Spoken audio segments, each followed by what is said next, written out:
Bienvenue sur Ici Écho. Joseph Aoun, 14e président de la République libanaise et 5e chef de l'armée, a passé de Yerzé à Abda, met fin à 2 ans, 2 mois et 9 jours de vide présidentiel.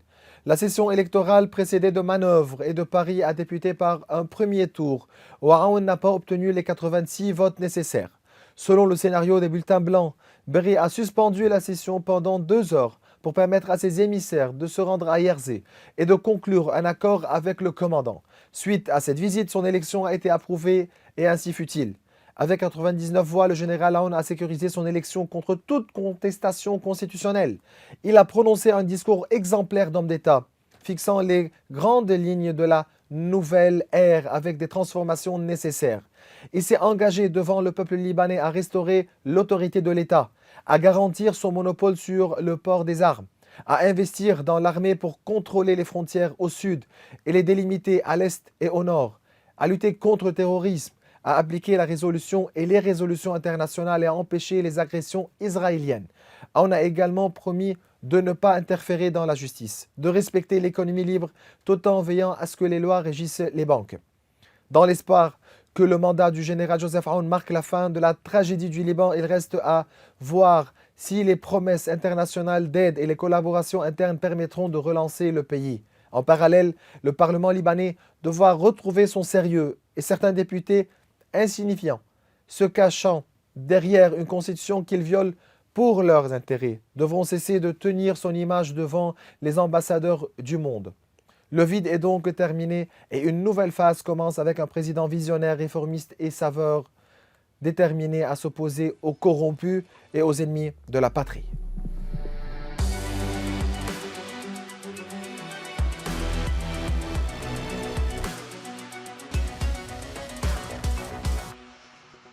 Durant cet épisode, nous aborderons la phase du nouveau mandat et ce qui suit les élections du président de la République, le général Joseph Aoun.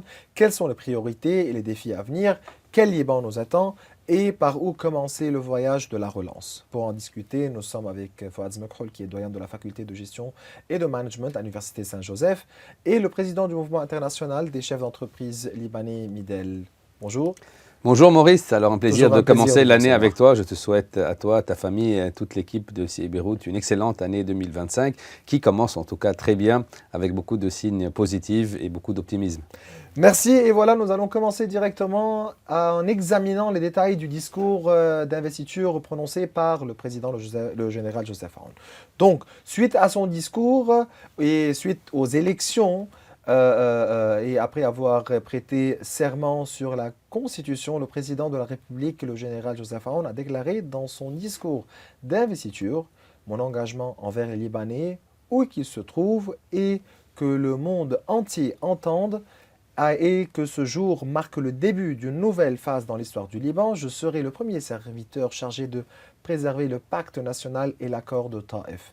Et j'exercerai pleinement les prérogatives du président de la République en tant qu'arbitre équitable entre les institutions. » Donc voilà, pour commencer, quel est votre commentaire sur les élections présidentielles qui ont conduit à l'élection du général Joseph Aoun? Regardez, je vais faire un commentaire évidemment sur l'élection, mais je vais commencer un peu de faire un petit topo de exactement où nous étions en début d'année 2024 et comment nous avons terminé l'année et comment nous commençons l'année 2025.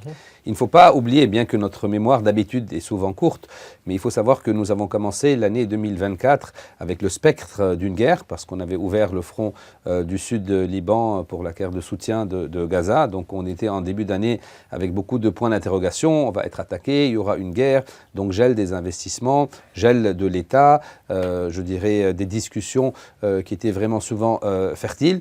Donc nous avons une année extrêmement difficile. On a eu une période estivale qu'on espérait de croissance qui a été complètement poignardée par ce qui se passait au sud. Et finalement, le cauchemar où le spectre de la guerre est devenu une réalité en septembre 2024 avec 2 mois d'une guerre destructive, dramatique sur le Liban qui a coûté jusqu'à maintenant, donc ce qu'on parle de plus de 15 milliards de dollars. Et à mon avis, on parle de chiffres beaucoup plus.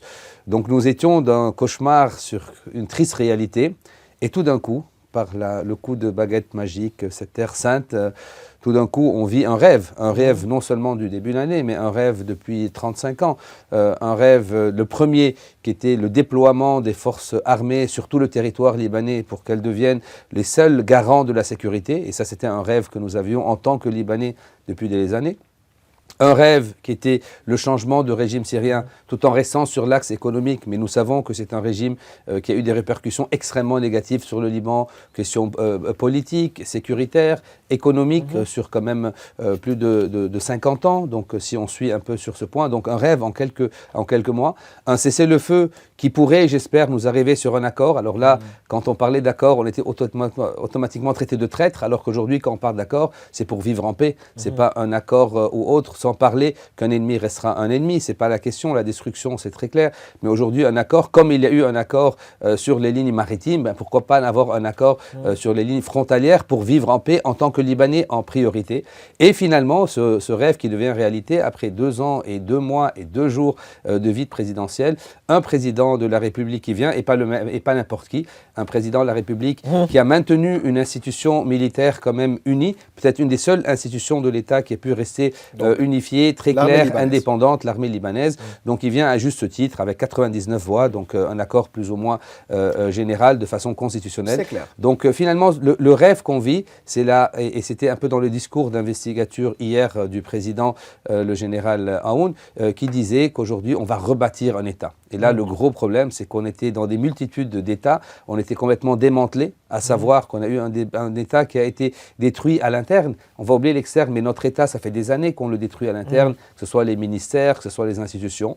Donc aujourd'hui, on écoute et on lit un discours dont la priorité absolue est rebâtir la confiance, qui est un point extrêmement important, et surtout rebâtir l'État. Et je pense que c'est ça le point d'orgue et le point de départ de son mandat. Oui, le président Aoun estime que si nous voulons construire un pays, nous devons tous être soumis à la loi et à la justice. Toute intervention dans la justice est interdite. Il n'y a aucune immunité pour un criminel ou un corrompu. Les mafias, le trafic de drogue et le blanchiment d'argent n'ont pas leur place ici. Donc, selon Aoun, mon engagement est de coopérer avec le nouveau gouvernement pour adopter une loi sur l'indépendance de la justice. Le président Aoun insiste sur l'importance de la justice et son indépendance en affirmant qu'il n'y aura aucune immunité pour les criminels et les corrompus. Quelle est l'importance de ces engagements ? Regardez, commençons un peu sur la justice. Vous savez, quand on veut bâtir un État de droit, d'habitude, le premier point, le pilier central d'un État, c'est d'avoir une justice. Et nous savons que ça fait des années que malheureusement, on n'a pas une vraie justice, on n'a pas de vrais tribunaux, on n'a pas de tribunaux. Et je ne mets surtout pas la responsabilité sur le ministre actuel qui a fait de son mieux. Mais finalement, quand on parle de justice, on parle de tout l'État. Donc on n'a jamais eu un vrai respect de la justice. Et même quand on a eu justice, c'était une justice sur certaines personnes ou dans certaines régions. Donc, quand on parle de justice, c'est sur tout le territoire libanais. Quand on parle de justice, c'est de l'implémentation de la justice. À savoir qu'on a été mis sur la liste grise spécifiquement parce qu'on avait un problème dans la justice. Et ce n'est pas le problème bancaire, comme beaucoup de personnes le savaient, parce que tout ce qu'on recevait d'Interpol ou des demandes internationales, on n'était pas capable d'implémenter, que ce soit les enquêtes, que ce soit le suivi, que ce soit les tribunaux, que ce soit les décisions. Aujourd'hui, la justice est un point extrêmement important sur deux critères. La première, c'est que la justice ramène la confiance, mais la justice ramène l'investissement. Aujourd'hui, je le dis, un investisseur, avant de voir un retour sur son investissement, il veut savoir si son investissement est protégé. Et protégé, c'est-à-dire il a une justice qui est juste, équitable. Et ça, c'est connu mondialement. Aujourd'hui, les pays qui ont des régressions en croissance et autres, mis à part ce qui se passe dans le pays, et c'est relié directement à la justice. Et nous, malheureusement, nous savons que nous n'avions pas un État de droit, nous n'avions pas un État de justice sur les dernières, en tout cas, décennies. Donc aujourd'hui, évidemment, c'est le point de départ d'avoir une vraie justice équitable, claire, qui implémente les décisions et surtout rapidement. D'un côté, nous avons des criminels qui parcourent les rues sans aucune impunité. Comme d'autres, nous avons des gens innocents qui attendent des procès depuis 3 et 4 ans. Donc des deux côtés, il faut commencer par mettre la justice comme un point de départ. Il a mis vraiment son doigt sur des points et je pense qu'il a eu le temps quand même, ça fait des années qu'il prépare, en tout cas je ne vais pas dire son arrivée, mais il a pu très bien préparer et l'implémentation de la justice au sein de l'armée, à garder une armée unie et unifiée. Donc j'espère qu'il pourra appliquer cette promesse qui est extrêmement importante aux Libanais et aux entreprises et à l'économie. Le président a promis de convoquer rapidement des consultations parlementaires pour choisir un Premier ministre. Donc selon lui, un Premier ministre qui sera un partenaire et non un adversaire. Tout en instaurant une rotation sur les postes de première catégorie au sein de l'État et en restructurant l'administration publique de réformes nécessaires. Quel type de gouvernement le Liban a-t-il besoin? Regardez vous dites quoi à propos de la rotation et de la restructuration aussi du secteur public, de l'administration publique? Regardez, le premier point, il ne faut pas oublier que nous avions un ministère des Affaires courantes qui était là durant la période la plus difficile du Liban. C'est-à-dire on avait un ministère des Affaires courantes qui, bon, a fait les affaires courantes, mais qui n'a pas pu faire plus que ce qu'il n'a pu dans une situation extrêmement critique, que ce soit la dégradation de la livre libanaise, que ce soit la crise économique et sociale, que ce soit la guerre qui a commencé au sud puis au Liban. Donc au moment où on avait vraiment besoin d'un pouvoir exécutif, ben, on ne l'avait pas. Donc c'est extrêmement clair que le nouveau président Aoun sait très bien qu'aujourd'hui il a besoin d'un exécutif. C'est vrai que hier on s'est félicité, aujourd'hui on félicite tous les Libanais, mais aujourd'hui c'est pas un soir d'accord, mais aujourd'hui on sait qu'on a le pouvoir suprême qui est là, nous avons le pouvoir législatif, bon, qui est là comme il est en tout cas pour 2 ans, à moins de changement, mais on a besoin d'un pouvoir exécutif, mais un vrai pouvoir exécutif. Quand je dis exécutif, quel gouvernement on a besoin? D'abord on a un gouvernement qui met un plan de travail, qui met un plan de secours, ce qu'on n'a pas vu, qui met un plan de restructuration, aussi ce qu'on n'a pas vu, parce qu'on a vu des plans après la plus grande crise économique, monétaire, sociale du monde, après 5 ans jusqu'à aujourd'hui. On a eu des plans, on a eu des idées, mais on n'a pas eu un plan unifié avec une implémentation. Vous savez, aujourd'hui, entre le plan et la stratégie et l'implémentation, il y a un très grand fossé. Et c'est le gros problème qu'on a au Liban. On ne manque pas de plan. Aujourd'hui, les tiroirs des ministères, les tiroirs du Parlement... ni de plan, ni de loi, voilà, ni de projet. Sont là. Mais par contre, on manquait d'un vrai leader qui était là, qui dit, bon, voilà le plan. Il faut faire qui soit bien orienté. Regardez, il n'y a pas un plan, il n'y a pas un plan parfait. Quel que soit le plan, ben le plan aura des changements. Tous les plans qui ont été présentés jusqu'à maintenant, Maurice, je dirais que tous les plans ont des atouts, ont évidemment des faiblesses. Mais notre problème n'a jamais été le plan, c'est l'implémentation. Et l'implémentation vient du pouvoir suprême, qu'il a promis hier, et vient d'un exécutif. Donc quand je dis l'exécutif, c'est d'avoir un ministère, c'est un gouvernement qui va venir dire, voilà notre plan de secours à moyen terme, à court terme évidemment, moyen terme et à long terme, et voilà comment nous allons l'appliquer de façon extrêmement claire. Donc c'est là le gros problème que nous avons sur les dernières 5 années. Ce n'est pas le plan, c'est l'application. Dans ce plan, dans l'application, on sait qu'il y aura des décisions extrêmement difficiles. Il a parlé de la restructuration des banques, il a parlé de la liste grise, il a parlé de la justice. Donc on sait que dans l'implémentation, il ne faut pas oublier que les personnes aujourd'hui au pouvoir, il ne faut pas l'oublier non plus, avec tout notre optimisme précaire, c'est les mêmes qui sont responsables de la crise économique et sociale. C'est les mêmes qui sont responsables d'une guerre fratricide durant 17 ans. Donc aujourd'hui, l'implémentation, on sait, ne sera pas extrêmement facile. Ce sera une implémentation au forceps. Donc on a besoin d'un pouvoir exécutif, tout d'abord, mis à part les noms, je ne vais pas rentrer dans les noms, mais un pouvoir exécutif réel. Il y aura sans doute des technocrates, il y aura sans doute peut-être certains politiciens qui veulent maintenir, ça j'ai pas de problème, mais l'idée c'est de venir d'avoir un plan extrêmement clair d'un ministère exécutif, et je dis bien un plan qui puisse donner des répercussions sur les prochains mois. Il ne faut pas oublier que nous avons aujourd'hui une année 2025 qui peut être une des meilleures années économiques sur le Liban. Et là, j'insiste, parce qu'on n'a jamais eu, Maurice, et j'insiste, je le dis à haute voix, un alignement de planètes comme nous avons aujourd'hui. Alignement de planètes, changement de régime en série. C'est le feu qui peut mener à un accord. Je dis qui peut mener à un accord. Un nouveau président de la République, respect des institutions, une promesse de rebâtir l'État, un accord plus ou moins généralisé à 99 voix, la communauté internationale qui était là hier pour assister, un support des pays arabes qui ont bloqué les exports durant 5 ans, donc ils sont prêts à rouvrir leurs frontières, un nouveau président américain qui veut remettre une sorte de mainmise sur le Moyen-Orient. C'est-à-dire on a aujourd'hui une chance ultime et en or d'un alignement de planète qu'on n'a pas eu depuis des décennies. À savoir si on va prendre cette chance en tant que Libanais, en tant qu'économie, en tant que politique. Donc cette chance ne se refera pas. elle se fait toutes les 100 années ou les années Une fois aller.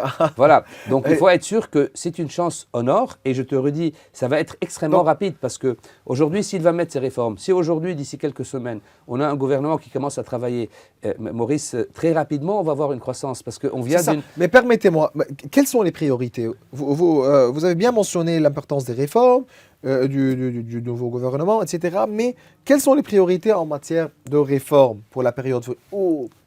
Par où commencer? Regardez, on l'a bien dit au début, numéro 1, ça va être la justice, parce que sans justice, on ne peut rien Justice, faire. 1. Numéro 2, il ne faut pas oublier qu'en octobre 2024, on a été listé sur la liste grise, et il faut faire un plan de sortie, parce que liste grise veut dire où on en sort au bout d'un an, ou on va sur la liste noire. Donc quand tu dis liste grise, c'est-à-dire suivre les réformes qui ont été demandées très clairement par le FATF et par le GAFI. Justice, liste Alors, grise. liste grise parce que c'est relié à l'économie. Numéro 3, c'est finaliser le problème bancaire. Sans banque, restructuration. sans banque, on ne peut pas commencer. On ne peut pas parler de avec relance. Avec tout ce qu'on a, aujourd'hui, sans avoir un secteur bancaire ancien, nouveau, on ne peut pas parler de relance. Ni on peut parler du secteur immobilier, ni du secteur pétrolier, ni du secteur... Donc aujourd'hui, il faut finaliser ce point. Et ça ne va pas être facile. D'accord. 4. 4, regardez, c'est retirer les investisseurs, parce qu'on doit rebâtir la croissance. N'oubliez pas qu'on vient d'un PIB en 2018 qui valait 55 milliards. En 2023, on est tombé à 19 milliards. Et malheureusement, en 2024, on s'attend à 15-16 milliards. Donc on est aujourd'hui presque un tiers de ce qu'on était il y a quelques années. Donc aujourd'hui, rebâtir cette croissance, il faudrait avoir des investissements. Et là, je vais être extrêmement positif. Qu'aujourd'hui, avec cet alignement de planètes, avec ce projet aujourd'hui extrêmement clair, on pourrait s'attendre, sans optimisme, en tout réalisme, d'une croissance de 4 à 6% pour l'année 2025, ce qui serait exceptionnel. Donc aujourd'hui, on peut s'attendre à une excellente période estivale. Seulement pour faire un rapport, en 2023, on a pu avoir plus que 5 milliards d'investissements sur la période estivale avec 1 800 000 touristes. Bon, 2024, c'était le drame, mais en 2025, on peut rebâtir toute cette confiance. On a un secteur immobilier, ça fait 5 ans qu'il est en train de peiner, parce qu'un secteur immobilier qui a eu une chute de prix, aujourd'hui, on a une confiance qui est en train de revenir, donc un secteur immobilier qui peut revoir la croissance. On a des eurobonds. Uniquement, et ça j'aime toujours mettre le point, uniquement quand la guerre a commencé, non parce que la guerre était une guerre destructive, mais parce que la guerre disait peut-être on peut rebâtir un pays si on termine des groupuscules armés. On a des eurobonds qui sont montés de 6,5 à 8,75 au début de la guerre, qui aujourd'hui sont dans les 13. Donc on a une confiance qui ramène même un prix des eurobonds. Donc aujourd'hui, cette confiance, l'échéance aujourd'hui en mars 2025. Voilà, donc nous aujourd'hui, on a cette reprise de confiance, et surtout, on a un support international qu'on avait perdu. Il ne faut pas oublier, Maurice, que ça fait 5 ans que les exportations vers les pays arabes étaient arrêtées à cause du Heptagone, à cause des frontières ouvertes. Permettez-moi, j'ai une question à propos de ce sujet-là, mais avant de parler des exportations, le président Joseph Aoun a promis de réaffirmer le droit de l'État à monopoliser le port des armes et d'investir dans l'armée libanaise pour surveiller les frontières, les stabiliser au nord, ou bien au sud, et les délimiter à l'est et au nord, tout en luttant contre le terrorisme, en appliquant les résolutions internationales et en empêchant les agressions israéliennes contre le Liban. Quel message le président a-t-il voulu transmettre ici, et quelle est la relation entre le monopole des armes et l'État et la relance économique? Alors je commence par le plus important. Quand on dit État, ça veut dire monopole des armes. Il n'y a pas un État quand les armes sont divisées. Ce n'est pas. Alors ça, on parle de mini-État. Donc quand on dit État, c'est avoir un vrai État, avoir des institutions, avoir une loi, avoir une justice, et avoir une seule armée qui défend le Liban, les Libanais et les frontières. Donc ça, quand on dit un État.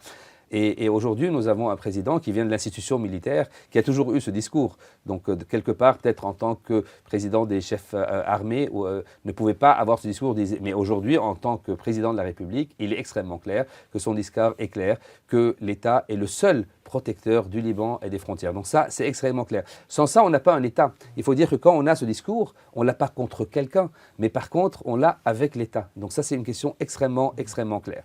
La deuxième, donc ça, c'est automatiquement relié à l'économie. Parce que quand on a un État qui se distingue et honnêtement qui se respecte, qu'on soit avec ou contre, qu'on ait des petits problèmes internes, mais un État qui lui-même, qui respecte la Constitution et qui est le seul qui peut protéger, automatiquement, c'est ça qui ramène la relance économique. Pourquoi? Parce que la relance économique est reliée à la confiance. La relance économique est reliée sur le bâtissement d'un vrai État. Donc aujourd'hui, tout ceci est relié et on a un discours présidentiel qui relie toutes ces tâches, qui a été extrêmement bien préparé, bien résumé et qui est ce que le Libanais ou le Liban rêve depuis des années. Et encore une fois, on a un optimisme, mais en même temps, je dis précaire et fragile, parce que l'implémentation de tout ça, mis à part le président de la République, va passer par un Parlement, un Parlement qui a été gelé quand même durant 2 ans et demi, un Parlement qui nous a fait quand même pas mal de théâtre hier, un Parlement qui est des personnes qui ne représentent pas peut-être ce que nous voulons, donc un Parlement qui va rester encore 2 ans. Nous avons aussi des groupes politiques que nous conduisons, c'est des chefs de guerre qui sont encore là depuis des années. Donc il ne faut pas oublier que tout ceci, ça va grincer quelque part. Mais ce qui est extrêmement important, il ne faut pas oublier qu'on a un soutien international qui a aidé à l'arrivée du président, le général Aoun hier. On a un support international qui peut nous aider sur le financement de la reconstruction, un support international qui peut nous aider à la croissance, à condition qu'on applique les réformes, qu'on applique la transparence, la gouvernance et surtout qu'on supporte l'économie blanche. Parce que Maurice, un point très important, c'est que durant ces 5 années, on a détruit l'économie blanche et on a construit une nouvelle économie noire, illégale, dramatique, qui a attiré les blanchisseurs d'argent, qui a attiré l'économie parallèle. Plus que 50% du PIB. Bien plus. Donc aujourd'hui, la reconstruction de l'État va reconstruire avec elle l'économie blanche, qui est la vraie économie que nous cherchons. Donc aujourd'hui, voilà toutes les opportunités que nous avons, avec une belle vision. Il ne faut pas oublier que ça fait quelques années qu'on n'avait pas de vision claire. On ne voyait pas sur les quelques mois à venir où nous allons. Donc on a pour une fois cet alignement de planètes, cette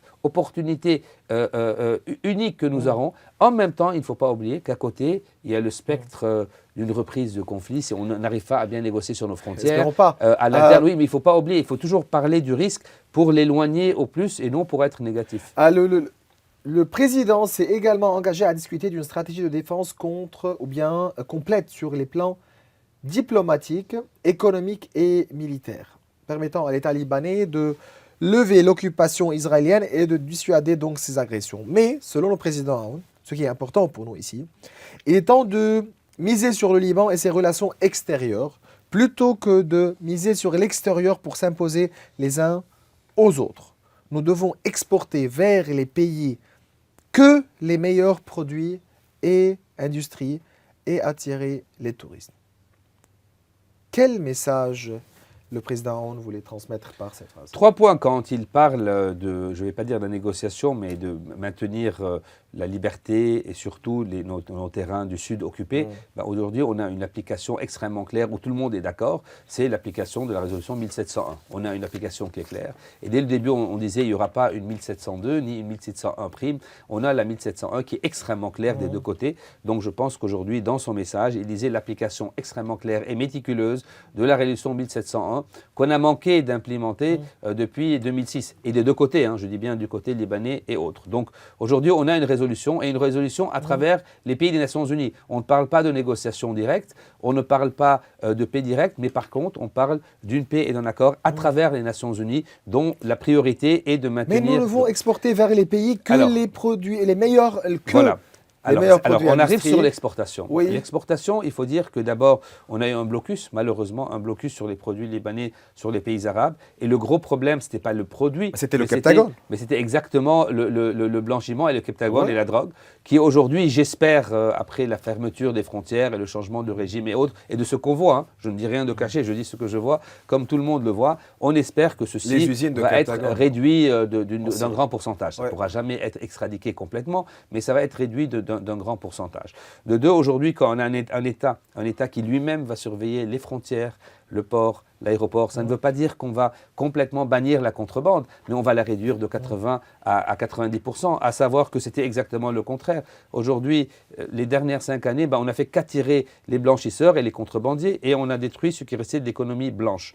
Donc aujourd'hui, ce plan-là, et en tout cas on a commencé à le voir, sur les avions qui sont arrivés, sur d'autres, mais ça c'est pas contre quelqu'un, mais ça c'est avec l'État. Il faut toujours savoir que quand nous rentrons sur ça, sur une application de loi, l'application de loi n'est pas contre quelqu'un, c'est contre personne, mais c'est plutôt par respect Nous au retournons pays. vers l'État. Voilà, Bon. donc c'est revenir vers l'État. sur un État extrêmement clair, sur une application. Donc aujourd'hui, je redis que ceci va prendre du temps. Et ceci, ça va commencer non seulement du président. C'est vrai que le président a mis les grandes lignes, mais ça commence par chaque personne, par chaque Libanais. Comment lui-même va commencer à changer sa vision, dire j'ai un État, j'ai un respect, je respecte l'autre. Quand on dit rebâtir la confiance, Maurice, c'est la confiance déjà entre les Libanais eux-mêmes.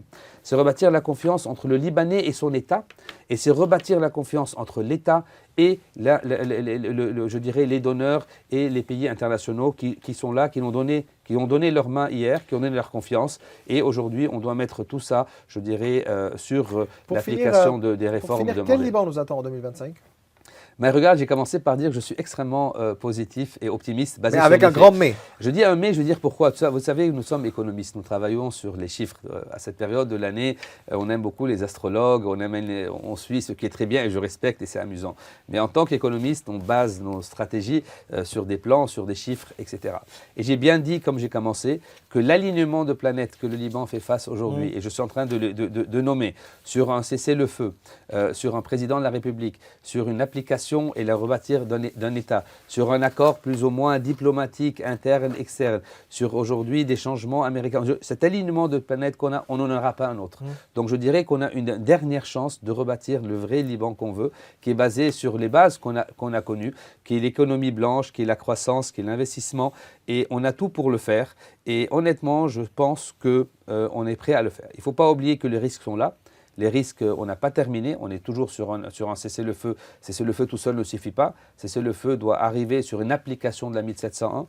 Si accord va être, il ne faut pas avoir peur de l'accord, parce qu'on a déjà fait un accord sur la frontière maritime. Pourquoi quand on parle d'un accord sur la frontière terrestre, on est traité de traître, alors que quand on a fait un accord sur la frontière maritime, bien qu'il n'était pas en notre avantage, j'avais un fils, il fallait applaudir. Donc un accord à travers les Nations Unies, je ne dis pas direct et autres. Donc ça, c'est un point qui va remettre une stabilité sur tout le Liban et spécifiquement sur le sud. Il n'est pas normal de reconstruire une pierre ou une vitre sans assurer qu'on ne va pas avoir ça dans les 10 ou les 50 ou les 100 prochaines années. Donc c'est un point extrêmement important.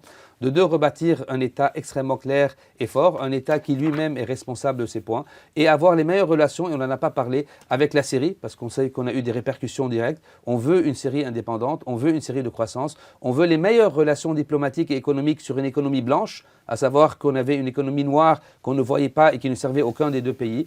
Et aujourd'hui, rebâtir nos relations avec les pays arabes, il ne faut pas oublier, parce que les pays arabes ont un rôle extrêmement important. Nous sommes en plein Moyen-Orient. Donc je suis extrêmement optimiste, mais en même temps, il y a des pièges, il faut faire peur de ne pas tomber sur les peurs, sur l'émissaire qui sera sur les 2 millions de Syriens qui sont encore au Liban, sur les armes qu'on n'a pas vues encore disparaître. Donc il y a pas mal de points qui devront être extrêmement suivis de près pour 2025. Bien voilà, je vous remercie Fouad Zmakroul, vous êtes doyen de la faculté de gestion et de management à l'Université Saint-Joseph et le président du mouvement international des chefs d'entreprise libanais Midel. Merci à toi et très bonne année à tous. Et voilà mes chers téléspectateurs, nous arrivons à la fin de cette émission. Vous pouvez revoir tous nos épisodes sur nos réseaux sociaux. Au revoir.